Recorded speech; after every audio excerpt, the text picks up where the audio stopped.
Bonjour. Nous en sommes à quelques semaines de la fête de Pâques. La mi-carême est passée le 26 mars dernier et nous sommes sur le dernier droit.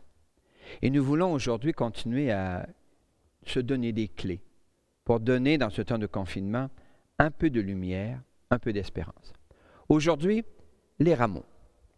Les rameaux. Pourquoi l'Église bénit-elle des rameaux? Pourquoi utilise-t-on des rameaux?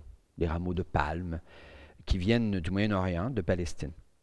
Alors, c'est parce que dans le livre, dont on sait aussi qu'il est une des clés pour nous donner de l'espérance, dans le livre est racontée cette histoire de Jésus qui rentre à Jérusalem.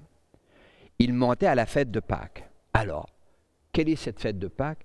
C'est une fête juive et ça rappelle un événement important dans le récit national de la Palestine. Il y a très très longtemps, dans le récit national juif, ils étaient esclaves en Égypte, au pays d'Égypte. Et Pharaon ne voulait pas les laisser partir parce qu'un pharaon, vous voyez bien, ça a besoin de ses esclaves. Eh bien, alors Yahvé, Dieu, prend soin de son peuple, s'investit, et il y a des épreuves qui tombent sur le peuple d'Égypte, l'Empire, c'est ce qu'on appelle les plaies d'Égypte. Ah, c'est pas agréable du tout. Vous pourrez lire tout ça dans les textes bibliques. Mais le pharaon résiste. Et puis la dernière plaie, alors là, c'est terrible. Yahvé va envoyer l'ange exterminateur. Là, alors, le nom le dit, l'exterminateur. Il va passer de maison en maison et les premiers-nés de la famille et du bétail vont mourir. Sauf dans les familles où on aura tracé une croix de sang d'agneau sur le linteau de la porte. Alors, les familles juives sont au courant, le font. Et l'ange va passer de maison en maison. Et puis Pharaon va laisser partir la communauté juive qui va pouvoir passer du pays d'esclavage au pays de la liberté. Je fais bref, c'est beaucoup plus compliqué que ça.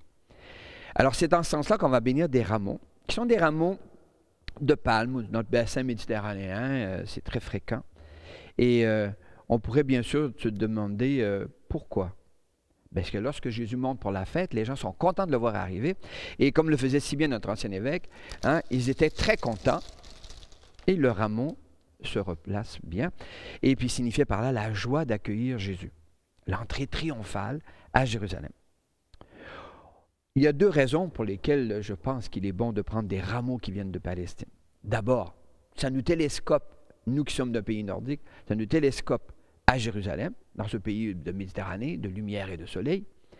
Et puis, ces rameaux, il faut bien que quelqu'un les ramasse. Eh bien, les communautés palestiniennes nous vendent ces rameaux. Ça me semble à moi une manière humble et simple de soutenir nos sœurs et nos frères palestiniens qui sont dans une situation pour le moins difficile. Alors, ce rite des rameaux va être célébré dans l'autre vidéo que vous allez voir.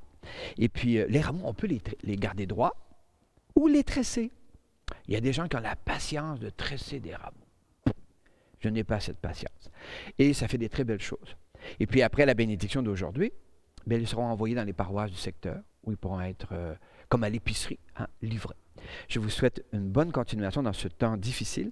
Je vous souhaite bien sûr de ne pas perdre ni courage ni la joie, parce qu'il nous faut oser la joie maintenant. Bonne continuation.